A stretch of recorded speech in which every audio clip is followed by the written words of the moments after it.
go get it. Try to tell them get a bag, but niggas ain't get it. For all the shit I never had, I'ma go get it. These niggas ain't with me. Remember them days when I ain't have a penny. Remember them days in the slum we were robbing and clutching the semi. Yo, what's good, YouTube, man? This your boy STL, Vic. Welcome back to Stoner Light TV, man. If you're a stoner, you already know. This the place to be, man. And now you're part of STG, man. And we back at it again with another bang. What's going on, man? And next up, we got Tales of Toronto. The crazy story of Jay Noble.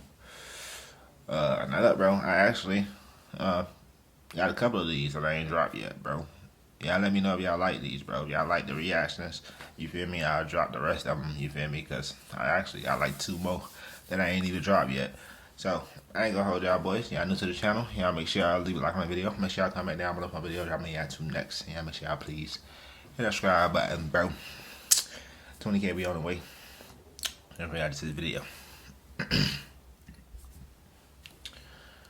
We got Tales of Toronto.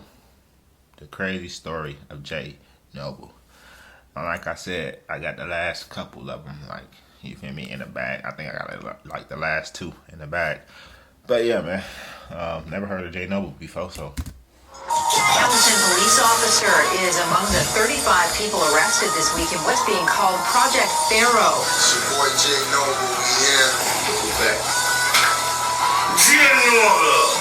Ricky Dunkley, accused of ordering the murder, laughed as he was led away in handcuffs. These motherfuckers out here be starstruck. See us in the streets, they do nothing but bars. Yeah, we the ones that you've been hearing about. Beef and we air you out. Birds flying all. Yeah. From his humbling beginnings, Toronto native Jermaine Dunkley, professionally known as Jay Noble, emerged onto the music scene against all odds. Raised in Rexdale's notorious Mount Olive neighborhood, Jay Noble's talent begun with basketball. Noble came from a bloodline of serious hoopers. He had 2 brothers, Ricky and Tyrone, who were already making noise within Canada's high school basketball scene, with one article describing Ricky as one of the best high school basketball players Hamilton has ever seen. Hamilton is where the Noble family relocated to after their stepfather Paul Watson, a well-respected Lawrence Heights community activist, was gunned down in 2001 when Jay Noble was just 16 years old. Unfortunately, Ricky would become a father to twins while in high school, ultimately ending his basketball dreams. Tyrone, on the other hand, would graduate from high school with a basketball scholarship to New... Wow. In high school with twins? That's a blessing, bro. Like, high school with twins? Yeah. It's kind of...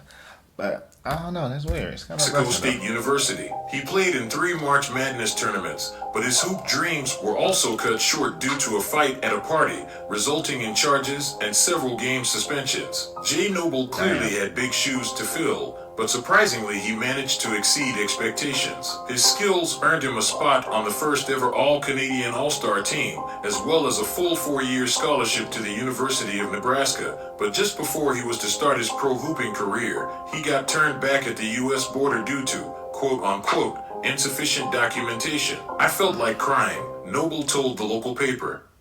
Now this is the exact moment Noble's life would begin to spiral out of control.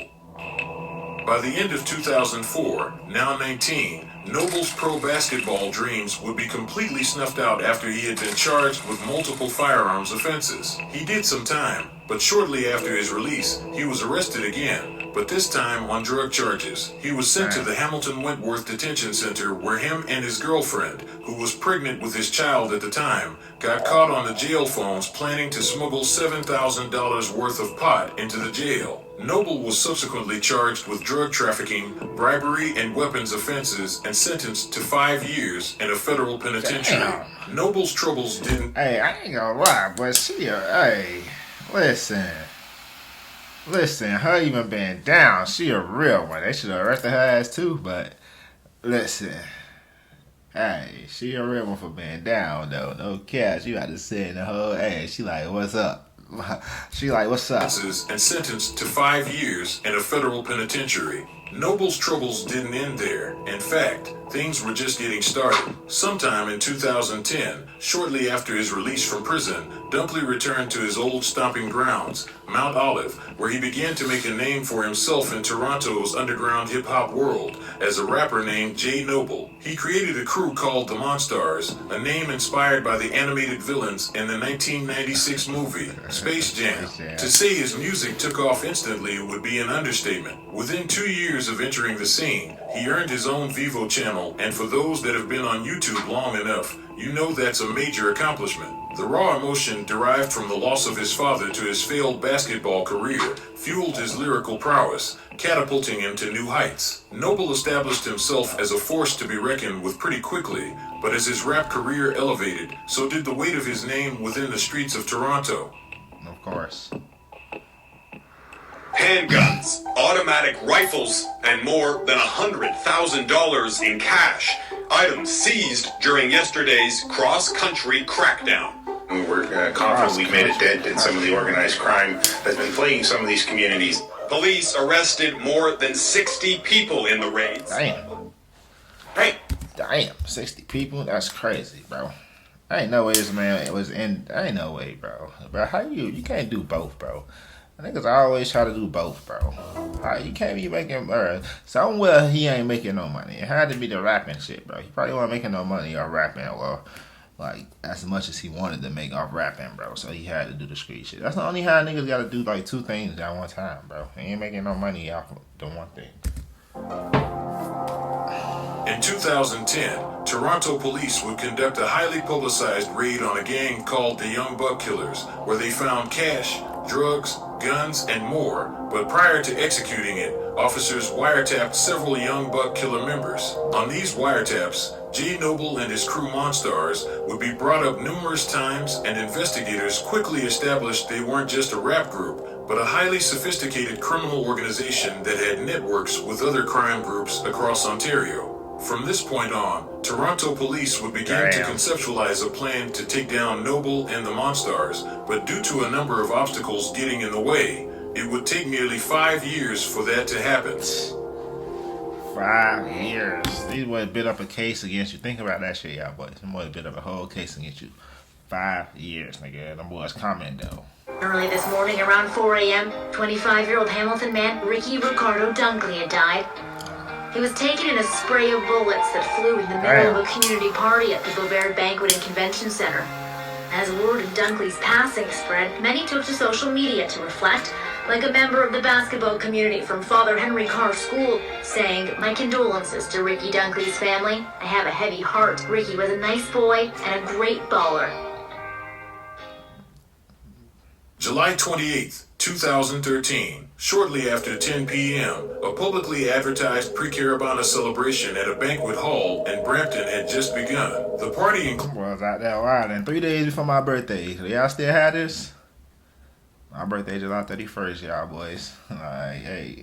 The live DJ with celebrants from cities all over the GTA, and at its peak, police believe there was as many as 300 people in attendance. Unfortunately, celebrations would be cut short when multiple gunshots went off. Several 911 calls were made from inside the banquet hall, with some callers indicating shots were still being fired as they spoke to the dispatcher. When paramedics arrived at the hall, they found Jay Noble's brother, 25-year-old Ricky Dunkley, shot in the chest and without vital signs. He was pronounced dead at the scene. He was shot inside the banquet hall after an apparent disagreement with a man by the name of Rico Gale, a reputable gang member from the Lane, which is based out of the south side of Jane and Finch. They were direct rivals of the Mount Olive Crips, a gang that had deep ties with Jay Noble and the Monstars. Rico became suspect number one in the death of Ricky. Unfortunately, Jay Noble and his family would never see justice as Rico fled to Jamaica shortly after the incident and has never been seen since. Less than a month after the loss of it, that boy slid. Yo, what the hell? Brother, Noble would begin to put out a series of songs, all of which expressed his true feelings about the incident. It's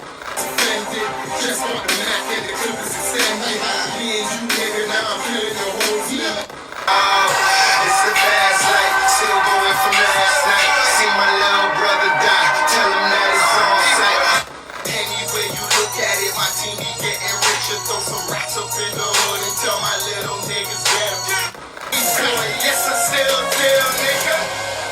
streets a cold place, but the cells close. Checking the calendar for when your time's over. Saying fuck them niggas that haven't been checking for you, but still dealing with the beats that we have. I guess. Throughout these songs, a similar theme is present: revenge. Noble made it known Ricky's killer and anybody associated with him weren't safe, and if needed, he'll get someone to do the dirty work. Well, fast forward 4 months, it seems he would do just that. November 24th, 2013, CCTV footage from the North Etobicoke Community Center in Rexdale shows the following sequence of events. 25-year-old Nico Mitchell, who was wearing a fur-lined coat, arriving at the community center just after 8 p.m. After greeting a man standing at a counter in the lobby, Mitchell is seen shaking the hand of the man who, less than 5 minutes later, will shoot him. In the moments between Mitchell's arrival and the shooting, a series of meetings are caught on camera. First, Jay Noble, spotted in the gray beanie, is seen speaking with Monstar's affiliate, Sheldon Tingle. Seconds later, Tingle meets with the shooter, who is seen wearing white shoes. Following that meeting, the shooter is seen speaking with Noble, gesturing toward the gym where Mitchell was watching his brother play basketball. Moments later, Tingle is seen walking to the gym. About 40 seconds later, he leaves, with Nico Mitchell following behind. The shooter then leaves. Wait, these boys scheming. Wait, all this shit on camera, though. That's crazy, yo. These boys scheming like a motherfucker, though. Community center, and as Mitchell turns around and smiles, a gun is pulled and the shots are fired. Mitchell was shot 8 times, in the head, chest, legs, arm, shoulder, and abdomen. He was the 53rd homicide of 2013. Damn. I have a challenge for... That's crazy. Them boys scheming in the middle of the, like, fuck it, middle of everybody, basically. That's crazy.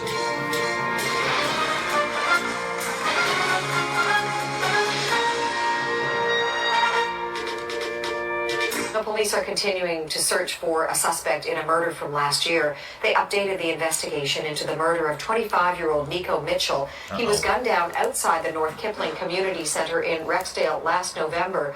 Police had identified a suspect earlier this year, 23-year-old Rashane Hales Wilson of Mississauga. He is wanted for first-degree murder. Detectives say they're frustrated that he hasn't been arrested yet, and note that that's because people are helping him.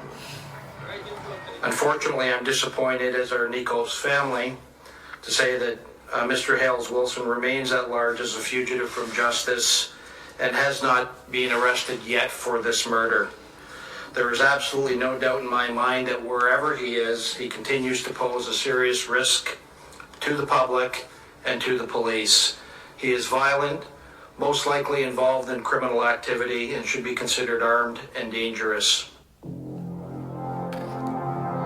It would only take 2 months for a suspect to be named in the death of Nico Mitchell. On January 23, 2014, Toronto police issued a Canada-wide warrant for 23-year-old Rashane Hales Wilson in connection with the execution-style murder of Nico Mitchell. He would be on the run for nearly 8 months before he was captured, but when he did, he didn't hesitate to tell his side of the story. Wilson revealed he was the cousin of Jay Noble and insisted Nico Mitchell wasn't some innocent victim. Rather, he was a violent drug dealer that threatened his life over a petty drug debt that amounted to a few $1,000s. Wilson also noted that Nico mentioned Noble's late brother Ricky numerous times, saying he would end up like Pulla if he didn't pay him. Pulla was Ricky's nickname. Wilson also stated Noble was the one that pressured him into executing Nico, as he believed... Bruh, nigga. Why the fuck is you saying anything, bro? Bro, you tell your lawyer all that, bro. You don't even tell that nigga all that. You tell that nigga half of that, bro. Hey, listen, this nigga was shit. This nigga threatened to kill me. I had to defend myself, bro. Literally, bro. Like, you don't tell these niggas the whole story. Nico was closely affiliated with Rico Gale, the man wanted in the murder of his brother Ricky. It is important to note that there is evidence suggesting Nico was at the party the day Ricky was killed, even associating with Rico moments before shots rang out. At this point, Toronto police would begin to wiretap the devices of several Monstars members in hopes of gathering evidence against Noble and his crew. For nearly a year, a wide variety of evidence was obtained, and what investigators managed to decipher was shocking, to say the least. It was confirmed that Jay Noble and the Monstars were involved in a confirmed 44 violent incidents across Toronto beginning in 2011, including the infamous running gun battle in Mount Olive that later continued in front of Etobicoke General Hospital. It's an all too familiar scene in Rexdale in Toronto's North End. A mass of police cars, residents peering out from behind their closed doors, and paramedics tending to the wounded.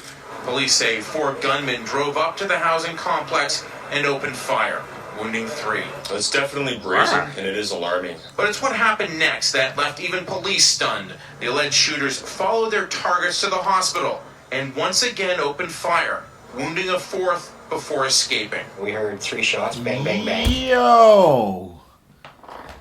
What? Yo, them boys was on go. Yo, what? Bro, you know how savage you gotta be, bro? To shoot some shit. Like, that mean they had to wait. I mean, they had to stop shooting, wait till these people, like, got in the car and shit and followed them all the way to the hospital just so they won't go in the hospital. Bro, that's insane, bro. Start busting at the hospital, though. Bro, these niggas, wow, bro. Stunned. The alleged shooters followed their targets to the hospital and once again opened fire, wounding a 4th before escaping. We heard 3 shots, bang, bang, bang. Last thing they expect is gunshots to ring out right at the hospital. So it's very brazen. What you're seeing in Rexdale is more street-level gang type of activity, which is more reckless, more brazen, more entitled. Wiretaps also revealed that Noble had a high-ranking detective constable from the Hamilton Police Services giving sensitive police information to him and his team in exchange for cash. According to reports, Constable Craig Ruthowski was part of a pay-for-protection scheme in which he would tell the Monstars the locations of pending search warrants, the identities of people protected under a publication ban, and covert investigative techniques used by police officers in exchange for $20,000 a month. Yo, these niggas are wild. Bro, what the hell? These niggas, this is like some movie shit, bro. Nigga paying the police. And this nigga ain't no help. Nigga, the hell? He still ain't no help. Techniques used by police officers in exchange for $20,000 a month. Damn. The car window smashed and the stuff is gone. Huh. So he was wondering, do you think like the cops would, do they do stuff like that? Like just take it and maybe charge someone later or like... Yep. Oh, they do it. They do that, but that's like a big, that's a pretty big project thing. They don't just do it out of the blue. They need something called a general search warrant, and that's a pretty big deal. And now, yeah, I don't know. Like, I mean, I was in gangs for 5 years. No one did a general search warrant. Yo, that nigga wild, bro. There's all type of corrupt. I don't even put it past that. But that's wild, though. Oh, yeah, man. Money talks, y'all boys. Listen, you put it to the right person. Listen. Jay Noble and the Monstars clearly had a noticeable level of power within the streets of Toronto, and officers knew they had to take action quick. So after more than a year of surveillance and evidence gathering, Project Pharaoh commenced. On June 5th, 2015, Project Pharaoh was conducted with nearly 750 police officers participating in the early morning raids across southern Ontario. 50 search warrants were executed and 29 people were arrested, including Sheldon Tingle. Those warrants also yielded the seizure of 14 firearms, an estimated $3.8 million worth of various drugs, almost $200,000 in Canadian currency, and a number of luxury vehicles. An inspector was quoted saying, "With the warrants we've done this morning, they've taken us outside of Toronto and into Hamilton and other jurisdictions. That speaks to their sophistication. I don't think we're dealing with a low-level, corner street gang." Nah. Miraculously, even after the raids, Jay Noble still wasn't apprehended. He went on the run for nearly 4 months before he was captured and charged with a hefty list of offenses, including first-degree murder, participation in the activities of a criminal organization, and instructing commission of offense for criminal organization. While this may seem like the end of Noble's story, it isn't, because 3 months into pretrial custody, he was hit with another first-degree murder charge, but this one was for an incident that happened more than a decade ago. The Niagara Falls man has a measure of closure tonight, more than a decade after his murder north of the border. Michael Palmer was killed in 2005 after a night out in Hamilton, Ontario. Hamilton police said they arrested a man this afternoon. News 4's Callan Gray has reaction from Palmer's family. Jackie, Dave, Hamilton, Ontario police are still looking for 2 other suspects, but today arrested 32-year-old Ricky Dunkley for shooting and killing Palmer, taking him from his mother and family far too soon. What? It was the early morning hours of September 8th, 2005, and closing time had come and gone at the former CD's bar on Hamilton's Ottawa Street. Hamilton police say many patrons were still milling about in the parking lot when a gunshot rang out. 22-year-old Michael Palmer was hit and was rushed to hospital, but died as a result of his injuries 12 hours later. He was one out of a group of 5 who had traveled to the Ottawa Street nightclub from Niagara Falls, New York. Investigators acknowledged that the case had gone cold until they issued a plea for fresh information back in August of 2017, as the unsolved murder was nearing its 12-year anniversary. Out of nowhere, a woman, whose name is protected under the publication ban, came forward with information implicating Jay Noble as the gunman behind Michael Palmer's death. As a result, Noble was swiftly charged with first-degree murder. All you need is one witness, bro. Fast forward a year, trial would begin. The Crown theorized that Jay Noble and some of his friends attended CD's bar that night. After the club closed, the Crown submits that Noble and his friends socialized in the nearby parking lot where Michael, his friends, and other clubgoers were also socializing. They went on further, saying Michael and or his friends annoyed Noble either because of their presence or because Michael had been flirting with a woman whom the Crown alleges was Jay Noble's girlfriend. In turn, this motivated Noble to shoot Michael in the eye with a handgun. Keep in mind, the Crown's theory is solely dependent on the unnamed informant, who the judge says has a dishonest character with a motive to lie and also has a lengthy criminal record. The judge also made note that her statements over the course of the interrogation has evolved over time, indicating she may have been coached by police officers handling the case, including disgraced constable Craig Ruthowski. Watching the proceeding from a video room at the Hamilton jail and wearing an orange jumpsuit,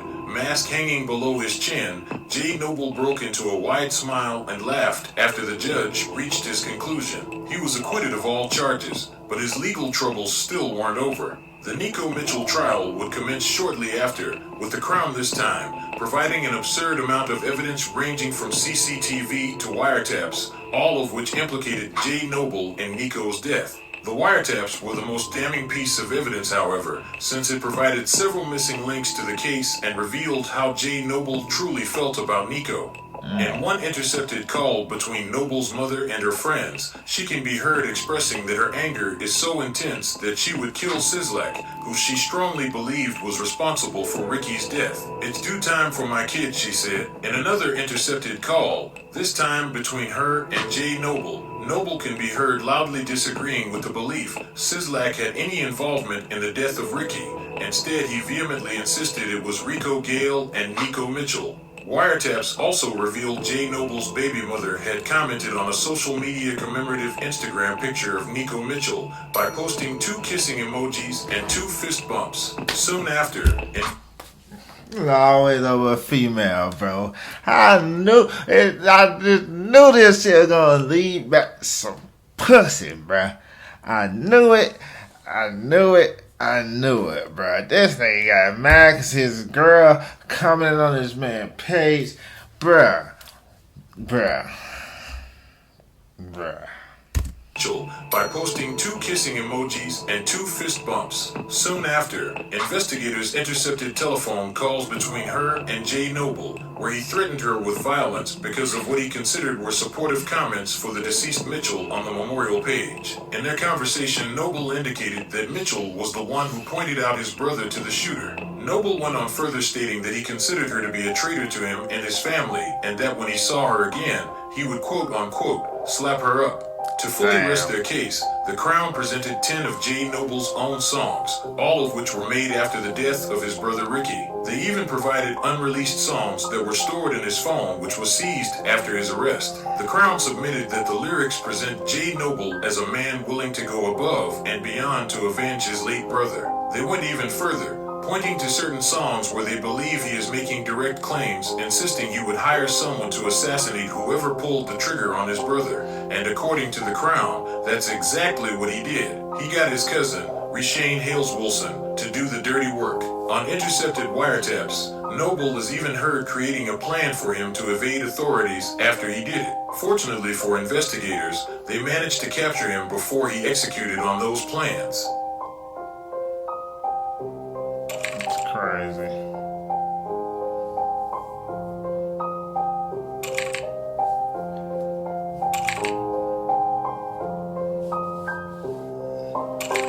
Man. Of course that shit was dismissed, nigga.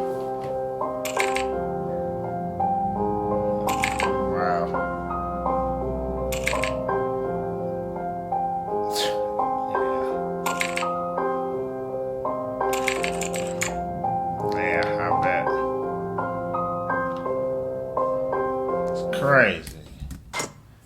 That's insane, bro. That shit, wow. That shit like a movie, y'all boys. No cap. They could be really like living movie lives in real life. That's crazy. But yo, I don't even know. I can't even say shout out to child support. They got the nigga who made the video. And the rest of these niggas crazy, man.